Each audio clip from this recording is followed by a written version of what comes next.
श्रीमान् वेङ्कटनाथार्यः कवितार्किककेसरी वेदान्ताचार्यवर्यो मे सन्निधत्तां सदा हृदि.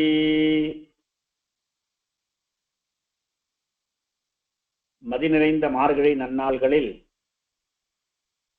ஜிஎஸ்பிகே குழுமத்தின் சார்பாக வேதக்கதைகள் என்கிற ஒரு தொடரை அனுபவித்து வருகின்றோம். வேதங்கள் அப்படின்னு சொல்லணும்னா அவைகளுக்கு மறைகள்னு பேரு. ஏன் மறைகள் அப்படின்னம்னா, எப்பொழுதுமே வேதங்கள் சொல்ல வந்த விஷயத்த வெக்தமா நேரடியா சொல்லாது, அது மறைஞ்சுதான் சொல்லும். தேவர்களும் அப்படிதான். பரோக்ஷ பிரியாகி பகி தேவான, பரோட்சமா சொல்றதா அவளுக்கும் பிடிக்கும், எதையும் வெக்தமா உடனே சொல்ல முடியாது. அந்த மாதிரி பல விஷயங்களை சொல்ல வந்த போது, பல நீதிகளை சொல்ற போது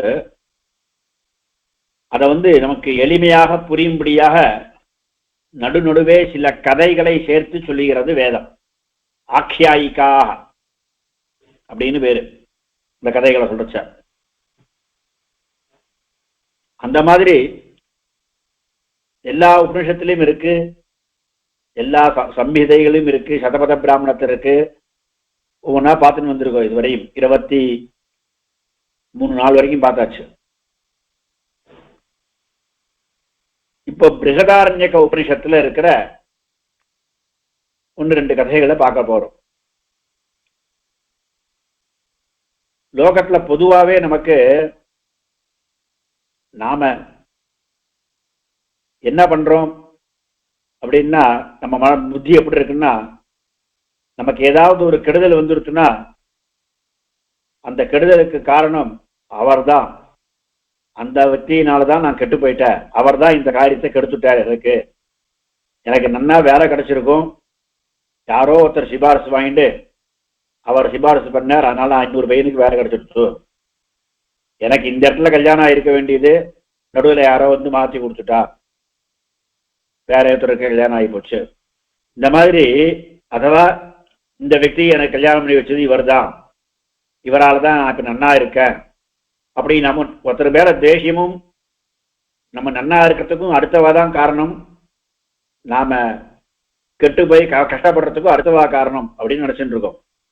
அதுலயும் நன்னா இருக்கிறதுக்கு அடுத்தவா காரணம் நினைக்கிறத காட்டிலும் கஷ்டப்படுறதுக்கு அடுத்தவாதான் காரணம் அப்படின்னு நாம நினைக்கிறோம் ரொம்ப. ஆனா இதெல்லாம் அடுத்தவா காரணம் இல்லை. அதுக்கு காரணம் யாரு அப்படின்னா, நாம செய்யற புண்ணிய பாபங்கள் தான். நம்முடைய புண்ணிய பாபங்கள் தான் நம்மள அடுத்தவாள நம்ம பேர்ல கோபப்படும்படியோ அடுத்தவர்களுக்கு நம்முடைய காரியத்தை கெடுக்கும்படியோ செய்கிறது. நம்முடைய புண்ணியங்கள் தான் அடுத்தவா நமக்கு நன்மை செய்யும்படியும் பண்றது. இதெல்லாம் யாரால் நடக்கிறது அப்படின்னா, இது எல்லாம் நடக்கிறதே பெருமாளுடைய சங்கல்பத்தினாலதான். நாம நினைக்கிறோம், நான் என் குடும்பத்தை நான் தான் தாங்குறேன், இந்த குடும்பத்து மேல நான் அளவில்லாத அன்பை பொழிகிறேன் அப்படின்னு. அதான் யாராவது வெற்றி பேர்ல இவாளாலதான் எனக்கு ரொம்ப மனசு சங்கடம், அதனால இவாளை ஒதுக்கி வைக்கிறோம், இவா கிட்ட நாம பேச மாட்டோம் அப்படின்னா நாம நினைக்கிறோம். ஆனா இந்த 2 விதமான, ஒருத்தர பேர்ல அன்பை காண்பிக்கிறதும் ஒருத்தர பேர்ல தேசியம் கோபம் வர்றதும் எல்லாத்துக்குமே காரணம் நம்முடைய கர்மாக்கள் தான். அந்த கர்மாக்கள் எந்த கர்மா எப்படி பலன் கொடுக்கறதுன்றதை காண்பிச்சு அந்தந்த வேலையில அந்த கர்மாவை பலன் கொடுப்படி செய்யறது ஈஸ்வரனுடைய சங்கல்பம் தான். இதை சொல்வதற்காக ஒரு கதை. பிருகதாரண்ய உபநிஷத்துல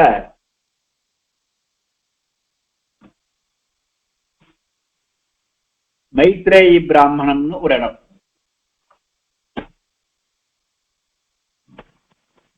அதுல யாஜ்ஞவல்யர் என்கிற ரிஷி ரொம்ப பிரசித்தமான ரிஷி. சுக்ல யஜுர்வேதத்தையே சொன்னவர். அவருக்கு 2 பேர் பாரியைகள். ஒருத்தர் மைத்ரேயின்னு ஒருத்தி, இன்னொருத்திக்கு பேர் காத்தியாயனின்னு பேரு. அவருக்கு இல்லறத்துல இருந்துட்டு இருக்காரு. அவர் மாட்டுக எத்தனையோ காலம் போயிடுத்து. அவர்கிட்ட திடீர்னு ஒரு நாளைக்கு எத்தனை நாள் தான் இந்த இல்லறத்துல இருக்கிறது, இந்த இல்லற வாழ்வை துறந்து விட்டு மேல அடுத்த ஆசிரமத்துக்கு போகணும் அப்படின்னு அவருக்கு ஒரு எண்ணம் தோன்றது. 2 பாரியா இருக்காள, 2 பேருக்கும் தங்கிட்ட இருக்கிறத எல்லாத்தையும் பிரிச்சு கொடுத்துடணும் அப்படின்னு அவருக்கு ஆசை. இந்த மைத்ரேயின்றவ கொஞ்சம் விஷயம் தெரிஞ்சவ. யாஜ்ஞவல்யர் அங்க சிஷ்யர்களுக்கு பாடம் எல்லாம் சொல்றச்ச அப்பப்போ ஆத்து காரியத்தை செஞ்சுட்டு இருந்தா கூட காது மாத்திரம் இங்க வச்சுன்னு அவர் என்ன சொல்றான்னு கேட்டுட்டு இருப்பா.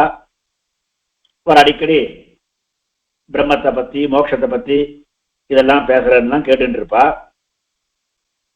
அப்ப அவளுக்கு ஓரளவு இந்த மனுஷ ஜீவிதம் அப்படின்றது நித்தியமான ஜீவிதம் இல்லை, இதுல கிடைக்கிற சந்தோஷம்லாம் அல்பமான சந்தோஷங்கள், இதுல கிடைக்கிற எல்லா சந்தோஷமும் துக்கத்தோட சேர்ந்து இருக்கு. அப்படித்தானே நான் பார்த்துட்டு இருக்கோம். எந்த சந்தோஷம் இருந்தாலும் அந்த சந்தோஷம் நிலைக்க போறது இல்லை. 1 நாள் 2 நாள் அப்புறம் அந்த சந்தோஷம் காலக்கிரமேண மறைஞ்சிடும். முதல் நாள் இன்னைக்கு இருந்த சந்தோஷம் பின்னாடி இருக்க போறது இல்லை. ஏதோ ஒரு பரீட்சையில ஃபர்ஸ்ட்ல பாஸ் பண்ணிட்டா அப்படின்னா அந்த ஃபர்ஸ்ட் ரேங்க்ல எடுத்து பாஸ் பண்ணோம் அப்படின்னு கேட்கிற போது இருக்கிற சந்தோஷம் அன்னைக்கு 1 நாள் வேணா இருக்கலாம். மறுநாள் கத்தல ஆமா பாஸ் பண்ண அப்படின்னா அவ்வளவுதான், கொஞ்சம் கொஞ்சமா அந்த சந்தோஷம் போயிடும். அந்த மாதிரிதான் எல்லா துக்கங்களும். முதல் நாள் இருக்கிற அந்த துக்கத்தின் ஒரு கொடுமை பழக பழக கொஞ்சம் கொஞ்சமா குறைஞ்சிட்டு வரும். நாள்கள் செல்ல செல்ல குறையும். அத்தியந்தம் சுகமும் அத்தியந்தம் துக்கமும் யாராலையும் அனுபவிக்கிறது இல்லை. காளிதாசன்ற கவி சொன்னான், கேன அத்தியந்தம் சுகம் உபநதம் துக்கம் ஏகாந்ததம் வா நீச்சைர் கச்சத்யுபரிச தசா சக்கரநேமி கிரமேண அப்படின்னு. அத்தியந்தம் துக்கமோ அத்தியந்தம் சுகமோ யாரும் அனுபவிக்கிறது இல்லை. ஒரு சக்கரத்துல ஆரமானது மேலையும் கீழையும் மாறி மாறி வரா மாதிரி சுகமும் துக்கமும் மாறி மாறிதான் வந்துட்டு இருக்கு. ஆனா இது எல்லாமே அனித்தியம் அப்படின்றத அவ புரிஞ்சுட்டு இருக்கா. காத்தியாயனி அப்படின்றவ அவளுக்கு பாவம் தான் குடும்பம் உண்டு, பர்த்தா உண்டு, குழந்தைகள் உண்டுன்னு பர்த்தாவுக்கு பணிவிடை செய்யணும், அவ்வளவுதான் அவளுக்கு. மிச்சபடியில் அவ இதுல பெருசா அதுல இன்ட்ரெஸ்ட் காண்பிக்கிறது இல்லை. அவ அப்போ யாஜ்ஞவல்யருக்கு அடுத்த ஆசிரமத்துக்கு போனோம் அப்படின்னு தோணின போது மைத்ரேயை கூப்பிட்டு, நான் அடுத்த ஆசிரமத்துக்கு போறேன், சன்னியாசம் வாங்கிக்க போறேன். சன்னியாசம்னு சொல்றதுக்கு காரணம் என்னன்னா, வானப்பிரஸ்தம் அதுல ஸ்திரீகளையும் அழிச்சுட்டு போலாம், தம்பதியா போலாம். ஆனா இவ 2 பேரையும் விட்டுட்டு போறதுன்னு தீர்மானிச்சிருக்க. அதனால சன்னியாசம்னு சொல்றோம். நான் சன்னியாசம் வாங்கிக்க போறேன், அதனால என்கிட்ட இருக்கிற செல்வத்தெல்லாம் என்கிட்ட என்ன இருக்கோ அதை நான் உங்க 2 பேருக்கு பிரிச்சு கொடுத்து விடுறேன். நான் போனதுக்கு அப்புறம் உங்க 2 பேருக்குள்ள மனஸ்தாபம்லாம் ஒன்றும் வரக்கூடாது. நல்ல விஷயம், நல்லா தெரிஞ்சுட்டு இருக்கார். 2 பேர் இருந்தா எப்படி மனஸ்தாபங்கள் வரும்னு அனுபவம் உண்டு போடுறதுக்கு முன்னாடியே. உங்க 2 பேருக்கு நான் போனதுக்கு அப்புறம் மனஸ்தாபம் வரக்கூடாது. அதனால என்னென்ன பண்ணலாம்னு சொல்லி உனக்கு என்ன வேணுமோ கேடு அப்படின்னு மைத்ரேயிட்ட கேட்கிற. அவ கேட்கிறா, மைத்ரேயி கேட்கிறா, கொஞ்சம் இந்த விஷயத்தெல்லாம் பரிச்சயம் உள்ளபடினால, வேதாந்த விஷயத்த கொஞ்சம் பரிச்சயம் இருக்கிற அப்படின்னால அவ கேட்கிறா, இந்த லோகத்துல இருக்கிற செல்வம் பூரா எனக்கு கிடைச்சுதானா? அந்த செல்வத்தை வச்சுட்டு என்னால மோட்சத்துக்கு போக முடியுமா அப்படின்னு கேட்கிறான். சர்வா பிருத்திவி வித்தேன பூர்ணாஸ்யாத் கதம் தேன அமிர்தாஸ்யாம் அப்படின்னு வாக்கியம் இருக்குல்ல. இந்த லோகத்தில் இருக்கிற எல்லா செல்வமும் இவற்ற இருக்க செல்வம் கூட இல்லை, உங்ககிட்ட இருக்க செல்வம்னு சொல்ல, இந்த லோகத்தில் இருக்கிற எல்லா செல்வமும் எனக்கு கிடைக்கிறது அப்படின்னா அந்த செல்வத்தை வச்சுட்டு என்னால மோட்சத்துக்கு போக முடியுமா அப்படின்னு கேட்கிறார். உடனே சொல்றார் யாஜ்ஞவல்கியர், நிச்சயமா முடியாது. செல்வத்தை வச்சுன்னா என்ன பண்ணலாம்? இருக்கிற பணம் காசு இதெல்லாம் வச்சு என்ன பண்ண முடியும்னா சந்தோஷமா இருக்கலாம். இங்க இருக்கிற வரைக்கும் சந்தோஷமா இருக்கலாம். இதெல்லாம் மோட்சத்துக்கு வருமானா கூட அர்த்தா கிரகே நிவர்த்தந்தே அப்படின்னு தானே சொல்றது. ஒருத்தன் இந்த உலகத்தை விட்டு போறான் அப்படின்னா உலகத்தை விட்டு போறச்ச அவன் கூட அவன் சம்பாதிச்சு வச்ச சொத்து பூரா வீட்டோடயே நின்று போடும். அவன் கூட வெளியில கூட வீட்டை விட்டு வாசல் கூட வர போறது இல்லை. அர்த்தா கிரகே நிவர்த்தந்தே அப்படின்னு. அதனால இந்த பைசாவெல்லாம் வச்சிருந்து இங்க இருக்கிற காலம் வரை ரொம்ப சந்தோஷமா இருக்கலாம். இதுக்கும் மோட்சத்துக்கும் ஒரு சம்பந்தமும் இல்லை அப்படின்னு சொல்ற. அப்ப திருப்பியும் கேட்கிறா, சந்தோஷம்ன்றது மோட்சத்துல போனா என்ன பண்ண போறோம்? நாம சந்தோஷத்தை அனுபவிக்க போறோம். இங்க சந்தோஷத்தை பணத்தால இங்க சந்தோஷத்தை அனுபவிக்கிற மாதிரி மோட்சத்துக்கு போனாலும் சந்தோஷம் தானே அனுபவிக்க போறோம். நிரதிசயமான சுகம். இங்க இருக்கிற சுகங்கள்லாம் துக்க மிஸ்ரிதம். எல்லா சுகத்துக்கும் ஒரு துக்கம் கலந்ததுதான். சொர்க்கத்திலேயே போய் இருந்தா கூட போய் கொஞ்ச நாள் இருக்கலாம். அப்புறமா நம்முடைய புண்ணியத்தை அனுசரிச்சு சொர்க்கத்துல வாசம். புண்ணியம் குறைஞ்சே போச்சுன்னா அங்கேருந்து திருப்பி கீழே வர வேண்டியதுதான். அப்ப சொர்க்கத்துல இருக்கிறவா நினைச்சிட்டு இருப்பாளா, என்னைக்கு நம்ம கீழே போடுவோமோன்னு. சொர்க்கேப்பி பார்த்த பீத்தசியாங்கிற, சொர்க்கத்தை என்னைக்கு விழுந்துருவோமோ அப்படின்ற ஒரு பயம் அங்க இருந்துருக்கும். சந்தோஷமா இருந்துட்டே இருக்கும். எப்படி தாத்காலிகமா ஒரு கம்பெனியில ஒர்க் பண்றவாளுக்கு என்னைக்கு தூக்கிடுவானோன்னு பயம் இருக்கும் இல்லையோ, அது மாதிரி சொர்க்கத்துல இருக்கிறவாளுக்கும் ஒரு பயம் இருந்துட்டே இருக்கு. ஏன்னா அதெல்லாம் எல்லாம் தாத்காலிகம், டெம்பரரி. ஆனா மோட்சத்துல இருக்கிறது நிரதிசயமான சுகம். நீங்க சொல்லி கேட்டிருக்க. அந்த நிரதிசயமான சுகத்துக்கு நிரதிசயமான தனம் இருந்துதானா, அத்தியதிகமான தனம் இருந்துதானா அது கிடைக்குமா அப்படின்னு கேட்கிறா. யாஜ்ஞவல்கியர் பதில் சொல்றார், பணத்துக்கும் மோட்சத்துக்கும் ஸ்நான பிராப்தி கூட கிடையாது. ஒரு இதுவும் கிடையாது, சம்பந்தமும் கிடையாது. அந்த மாதிரி நினைக்க கூட முடியாது அப்படின்ற. அப்போ ரொம்ப புத்திசாலி கேட்கிறா, எந்த பணத்தினாலும் எனக்கு மோட்சம் கிடைக்காதோ அந்த பணத்தை வச்சுன்னு நான் என்ன பண்ண போறேன் அப்படின்னு. ஏனாகம் நாமிருதாஸ்யாம் கிமகம் தேன குறியாம். எதனால நான் முக்தியை அடைய மாட்டேனோ, முக்தி பெற்றவளாக ஆக மாட்டேனோ, அதனால நான் என்னத்தை செய்வேன்? அதனால எனக்கு எது நல்லதுன்னு பகவன் வேத எதேவ பகவன் வேத மே ப்ரூஹி. நீங்க எது எனக்கு நல்லதுன்னு உங்களுக்கு தெரியறதோ, மோட்சம் போறதுக்கு எது நல்லதுன்னு தெரியறதோ அதை நீங்களே எனக்கு சொல்லிக் கொடுங்கோ அப்படின்றார். இப்ப கேட்ட உடனே இப்ப இதுல நம்ம தெரிஞ்சுக்கிற நீதி என்னன்னா, நமக்கு கிடைக்கிற செல்வம் எல்லாமே எந்த விதமான சம்பத்தும் எந்த விதமான வித்தமும் எல்லா போகங்களும் பைசாவினால கிடைக்கிறதுன்னு நினைச்சிட்டு இருந்தோம்னா அது தப்பு. பைசாவினால கிடைக்கிறது எதுவுமே நிரந்தரமா இருக்க போறது இல்லை, எல்லாம் அழிய போறது.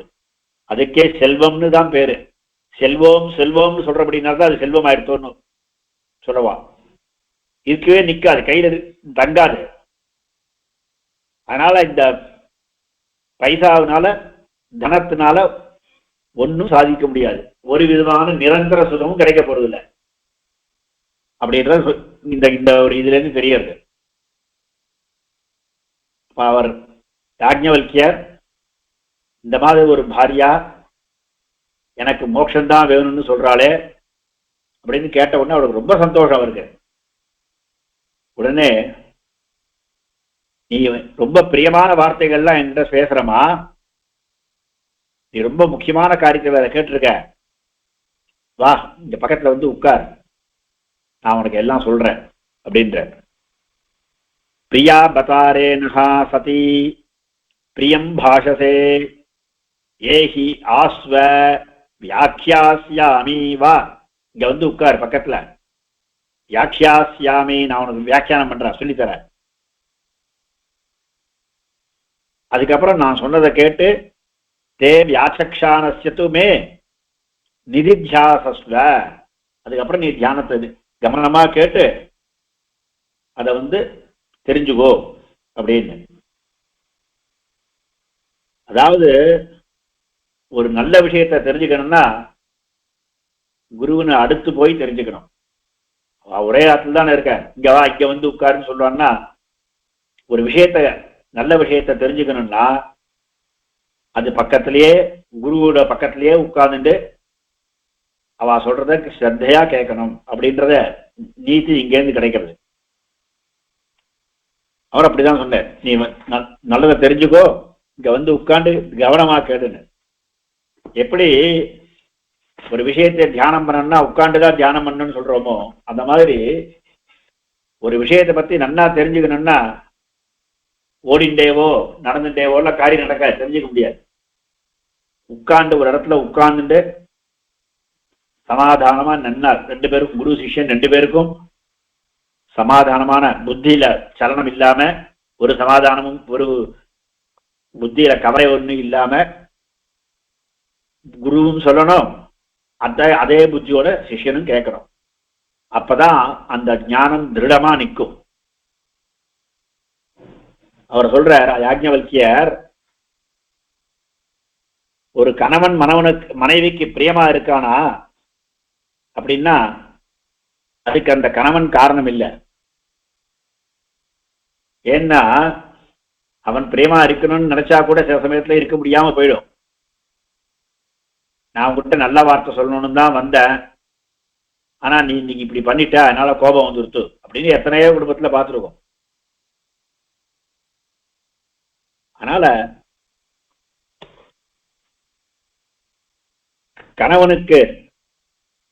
கணவன் ஒரு மனைவி கிட்ட பிரியமா இருக்கிறது அப்படின்னா அவனுடைய எண்ணத்தினால, அவனுடைய சங்கல்பம்னா எண்ணம் தான், நான் இந்த மாதிரி இவளுக்கு பிரியமாக இருப்பேன் அப்படின்னு அவன் நினைச்சுண்டு அதனால அவன் பிரியமாக இருக்கிறான் அப்படின்னு சொல்லக்கூடாது. ஆத்மனஸ்து காமாய பதிஹி பிரியோ பவதி. இந்த இடத்துல ஆத்மானா பரமாத்மாவை சொல்றது. பரமாத்மாவினுடைய காம சப்தத்துக்கு சங்கல்பம்னு அர்த்தம். பரமாத்மாவினுடைய சங்கல்பத்தினாலதான் இந்த கணவன் இந்த மனைவிக்கு பிரியமாக இருக்கிறான். அதே மாதிரிதான் இந்த மனைவி இந்த கணவனுக்கு பிரியமாக இருக்கிறார். இருக்கட்டும்னு பெருமாள் தான் சங்கல்பிக்கிறார். இந்த மாதிரி கணவன் மனைவி மாத்திரம் இல்ல, புத்திரர்களும் அப்படிதான். நாம என்னமோ நினைச்சுட்டு இருக்கோம், இந்த பையன் தான் நமக்கு எல்லாம் பண்ணுவான், இந்த பையன் ஒன்றும் பண்ண மாட்டான், ஒரு பையன் தான் நல்லவன், இன்னொரு பையன் கெட்டவனா இருக்கான், முண்டாட்டி தாசனா இருக்கான், அவன் முண்டாட்டிக்கு அவன் தாசனா இருக்கான் அப்படின்லாம் பெரியவாள்லாம் நினைக்கிறா இல்லவா? இந்த பிற்காலத்து இந்த பையன் நம்மளை காப்பாற்றுவான்னு நம்ம நினைச்சுட்டு இருக்கோம். பையனா காப்பாத்துறான், பையனுடைய இஷ்டத்துக்கு அவனா காப்பாத்துறான். அது பகவத் சங்கல்பத்தினால்தான் அந்த பையன் நம்ம கிட்ட பிரியமா இருக்கான். பகவானுடைய சங்கல்பத்தினால்தான் நம்ம கிட்ட புத்திரர்கள் எல்லாம் பிரியமாக இருக்கிறார்கள். நீ சேதனம் இல்ல, அச்சேதனம் கூட இந்த செல்வமானது, இந்த வித்தமானது என்கிட்ட பிரியமா என்கிட்ட இருக்கு, நம்ம கிட்ட வந்திருக்கு, அது நம்ம கிட்ட பிரியமா இருக்கு நம்ம நினைச்சுக்கிட்டோம்னா அதுவும் தப்பு. பகவானுடைய சங்கல்பத்தினாலதான் அந்த வித்தமானது இவங்கிட்ட சேர்ந்து இருக்கிறது. வித்தம் பிரியம் பவத்தினா அதுக்கு அச்சேதனமாச்சு, அதுக்கு எப்படி பிரியமாகும் கேட்கக்கூடாது. அதாவது இந்த வித்தம், இந்த சம்பத்தானது, இந்த செல்வமானது இவங்கிட்ட வந்திருக்கு, இத்தனை ரூபாய் இவங்கிட்ட வந்திருக்குன்னா அது பகவானுடைய சங்கல்பத்தினாலதான். அது போலதான் இந்த பிராமணனாகட்டும், இந்த க்ஷத்திரியனாகட்டும், எல்லாருமே அவர்களுடைய இஷ்டத்தினால நம்ம கிட்ட பிரியமா இல்லை. இந்த சுவாமி ரொம்ப நல்லவர், பிரம்மவித்து, இவர் ரொம்ப நம்ம கிட்ட பிரியமா இருக்கார் அப்படின்னா அந்த சுவாமி பிரியமா இருக்கிறது அந்த சுவாமியுடைய எண்ணத்தினால இல்ல, அந்த சுவாமி பிரியமா இருக்கிறது பகவானுடைய சங்கல்பத்தினால. அது போல இந்த ராஜா நமக்கு பிரியமா இருக்கான், இந்த காலத்துல ராஜாவுக்கு வயலா இந்த மந்திரின்னு சொல்லிக்கலாம், நம்ம கிட்ட பிரியமா இருக்கா, நம்ம சொன்னா எல்லாத்தையும் சாதிச்சுக்கிறான் அப்படின்னா அந்த காரியத்தை அவன் சாதிச்சு கொடுக்கறதோ நம்ம கிட்ட பிரியமா இருக்கிறதோ அது அவனுடைய எண்ணத்தினால இல்லை. அதனால பிராமணனாகட்டும், சத்திரியனாகட்டும், ஏன் இந்த 3 லோகங்களும் ஆகட்டும், எந்த லோகங்கள் ஆனாலும் சரி, தேவர்களே இருந்தாலும் பாக்கி பூதங்கள், தேவர்கள் வரைக்கும் கூட போக வேண்டாம், பூதங்கள், இந்த இன்னைக்கு காத்தடிக்கிறது, இந்த மழை பெய்யுறது அப்படின்னா இன்னைக்கு பரவாயில்ல, இன்னைக்கு குளிர் கொஞ்சம் குறைவா இருக்கு, காத்தால எழுந்துக்கிறச்சு அப்படின்லாம் சொல்றோமே, இதெல்லாம் கூட அந்த பூதங்களுடையவோ அந்த பூதங்களுக்கு அதிபதியான தேவதைகளுடையோ சங்கல்பத்தினால இல்ல, இதெல்லாம் பகவத் சங்கல்பத்தினால்தான் எல்லாம் நடக்கிறது. அதனாலதான் கடைசியில கொண்டு முடிச்ச சர்வஸ்ய காமாய சர்வம் பிரியம் பவதி, நவா அரே சர்வஸ்ய காமாய சர்வம் பிரியம் பவதி, ஆத்மனஸ்து காமாய சர்வம் பிரியம் பவதி அப்படின்னு. லோகத்துல எந்த வஸ்துவும் அதது இஷ்டத்துக்கு நம்ம கிட்ட பிரியமா இல்லை, எல்லாமே பகவத் சங்கல்பத்தினால நமக்கு கிட்ட பிரியமா இருக்கு. அதனால என்ன பண்ணணும்னா பகவத் சங்கல்பம் தான் எல்லாத்துக்கும் முக்கியம். அதனால அந்த ஆத்மாவை தான் தெரிஞ்சுக்கணும். ஆத்மாவா அரே திரஷ்டவியா, சோதவியா, மந்தவியா, நிதித்தியாசிதவியா அப்படின்னு உபதேசம் பண்றாரு. ஆத்மாவை முதல்ல கேட்டு தெரிஞ்சுக்கணும், அதுக்கப்புறம் நம்ம மனனம் பண்ணணும், அதுக்கப்புறமா தியானம் பண்ணணும், அதுக்கப்புறம் அதை சாட்சாத்காரம் பண்ணணும் அப்படின்னு. அப்ப என்ன ஆகும்னா பரமாத்மாவை தெரிஞ்சுட்டோம்னா பாக்கி எல்லாமும் தெரிஞ்சுட்டுதான் போயிடும் அப்படின்னு.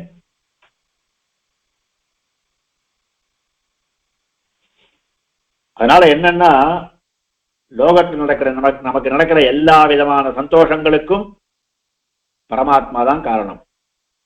நமக்கு ஏதாவது துக்கம் வந்துதானா அதுவும் பரமாத்மா தான் காரணம்.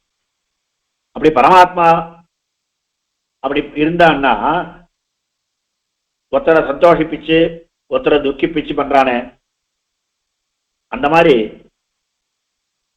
பரமாத்மாவுக்கு ஒருத்தர் விஷயத்துல பிரியம், ஒருத்தர் விஷயத்துல துக்கமும், ஒருத்தர் விஷயத்துல துவேஷமும் வரும் பெருமாளுக்கு அப்படின்னா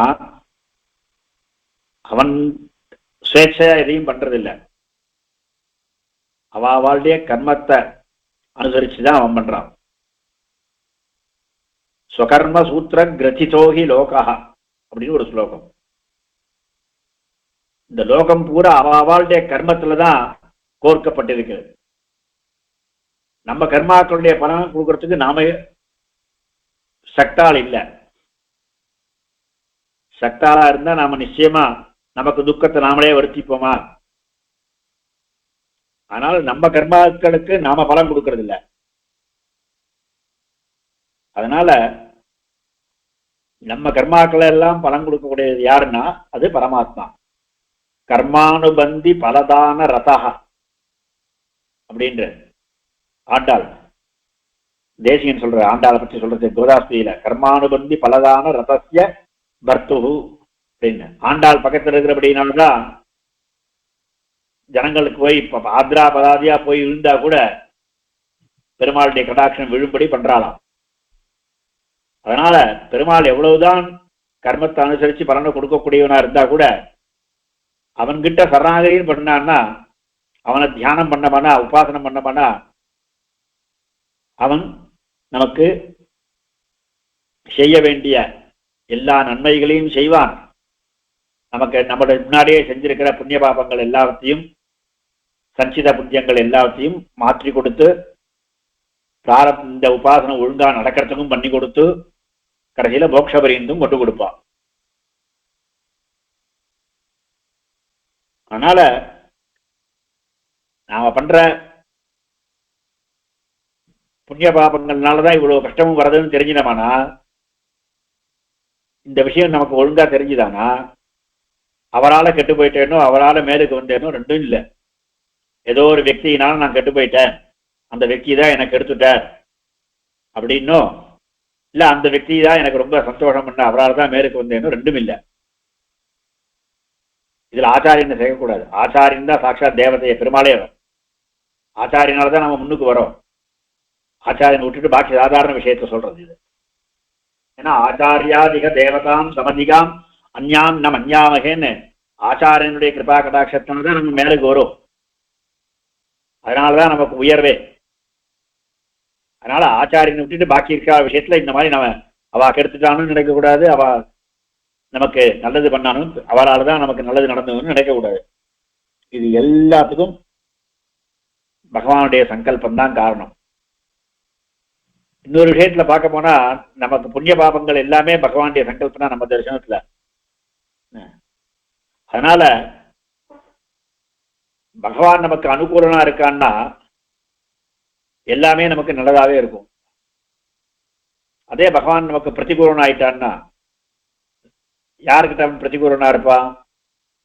சரணாகதி பண்ணாதவாள்கிட்ட அவன் பிரதிகூலனா இருக்கணும். ஏன்னா அவ பண்ண பாபத்துக்கு அவன் பலன் கொடுத்துதான் ஆகணும், வேற வழி கிடையாது. இது லோக மரியாதை. அவனுடைய கடமையை அவன் செஞ்சுதான் ஆகணும்.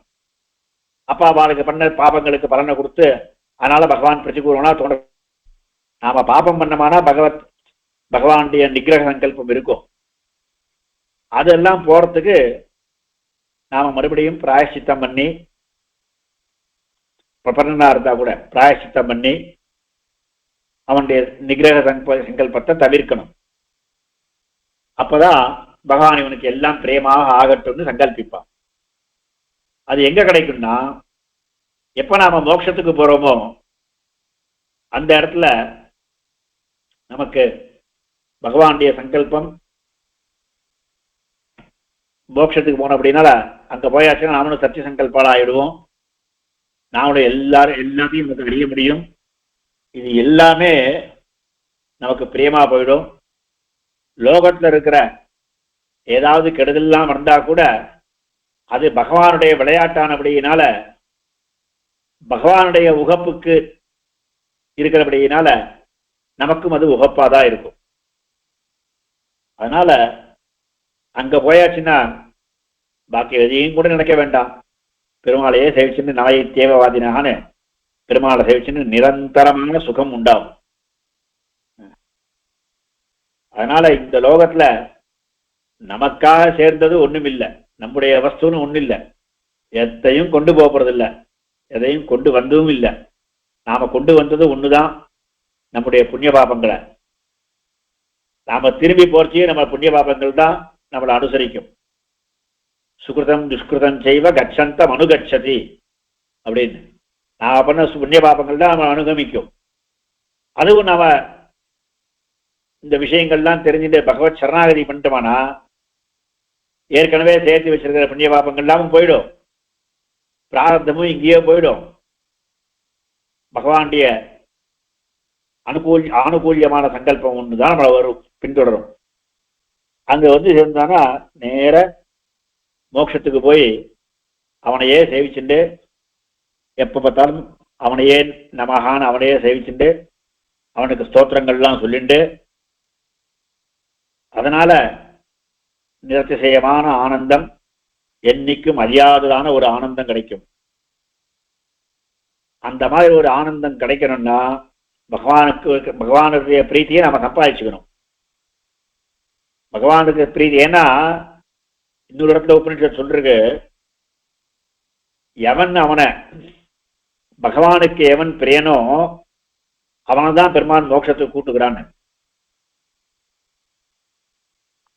பிரியதம ஏவகி வரணீயோ பவதி அப்படின்ற பாஷ்யத்துல யாருக்கு நமக்கு சாதாரண லோகத்திலே நடக்கிறது தானே இந்த காரியம், யாரை கூப்பிடணும், இந்த காரியம் யார்கிட்ட சொல்லலாம், எப்படி நடக்கும் நடத்திக்கிறான்னா நமக்கு யார் ரொம்ப பிரியத்தமாக இருக்காளோ அவளை கூட்டு அவள்கிட்ட இந்த காரியத்தை கொடுத்து இதை செய்யி, உனக்கு நல்லது எனக்கு நல்லதுன்னு. அப்படிதானே நமக்கு எல்லாத்தையும் பண்றோம். ஒரு முக்கியமான விஷயம்னா யார் யார் முக்கியமா யார் பிரியத்தமாலோ அவளை தான் ஆத்து கூப்பிடுறோம். அந்த மாதிரி பகவானுக்கு பிரியதமன் யாரோ அவளை தான் பகவான் வரிப்பான். எமேவ ஏஷ விருந்தே தேன லப்யா. யார் பகவான் யாரை வரிக்கிறானோ, இவனுக்கு மோட்சம் கிடைக்கட்டும்னு அவன் நினைக்கிறானோ அவனாலதான் இவன் அடையப்படக்கூடியவன். அதனால பகவானுடைய பிரீத்தியை சம்பாதிச்சுக்கணும். பகவானுடைய பிரீத்தியை எப்படி சம்பாதிக்கிறதுனா, நாம பண்ற நல்ல காரியங்கள், நாம ஏதோ ஒரு யாதர்ச்சிக சுகிருதத்தினாலையும், அதுக்கப்புறமா குருவினிடத்துல போய் உபதேசங்கள் கேட்டு, அதுக்கப்புறமா அதை அனுசரித்து பிரபத்தியில ஈடுபட்டு, இந்த காலத்துல பக்தி நம்மளால பண்ண முடியாது, பக்தி பண்ணவும் கூடாது, பண்ணவும் முடியாது நம்மளால. அதனால பிரபத்தி பண்ணிட்டு, பிரபத்தி பண்ணிட்டதுக்கு அப்புறம் ஒரு பிரபன்னன் எப்படி இருக்கணுமோ அந்த மாதிரி இருந்துட்டு இப்படிலாம் இருந்தோம்னா பகவானுக்கு ரொம்ப பிரியதமனா இருப்போம்.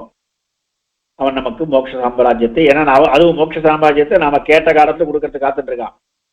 நமக்கு பிரபத்தி பண்றச்சே நம்ம கேட்கறது, ஏதத் தேகாவசானேமாம் தொத்பாதம் பிராபய ஸ்வயம்னு தான். இந்த தேகாவசானத்தில் எனக்கு மோட்சம் கொடுன்னு. அதனால அந்த தேகாவசானம் வரைக்கும் பொறுத்திருந்து அவன் காத்துட்டு இருக்கான். இன்னைக்கே நான் ரெடின்னா அவன் கொண்டு போறதுக்கு தயார். நமக்கு அந்த ஒரு துறை இருக்கணும், அந்த ஒரு வேகம் இருக்கணும். இங்க இருக்கிற சம்சாரம் இருக்க, இது ரொம்ப தப்பு, இது அப்படியே எரியறது, அந்த எரியிற கொள்ளி நடுவில் இங்க சம்சாரத்தில் நாம இருந்துட்டு இருக்கோம் அப்படின்ற நமக்கு ஒரு புத்தி வந்து, வேகம் வந்து, நீ இன்னைக்கே என்ன கூட்டுக்கோ அப்படின்னா பெருமாள் கூப்பிடறதுக்கு கூட்டு போறதுக்கு தயாரா இருக்கா. ஆனா நாம பிரபத்தி பண்றச்சே என்ன பண்றோம், இந்த தேகாவசானத்துல என்ன கொண்டு போன்னு தான் சொல்றோம், எனக்கு மோட்சம் கிடைக்கணும் தான் பிரார்த்திக்கிறோம். அதனால இந்த தேகாவசான காலம் வரை இங்க இருக்கிற காலத்துல கூட பெருமாள் நமக்கு எதெல்லாம் நல்லதோ அதெல்லாம் பண்ணி, நமக்கு எது கெடுதலோ அதெல்லாம் நம்மளை தப்பான காரியத்தில் நம்ம போறேன்னு போனா கூட பெருமாள் முதல்ல தடுத்துருவான். அது நமக்கு தெரியும். ஒரு காரியத்தை பெருமாள் தடுக்கிறான் அப்படின்னா சரி, பகவத் சங்கல்பம் இல்லை அதுல, அது பகவான் வேண்டான்னு வச்சிருக்கான் அப்படின்னு நாம புரிஞ்சுக்கணும்.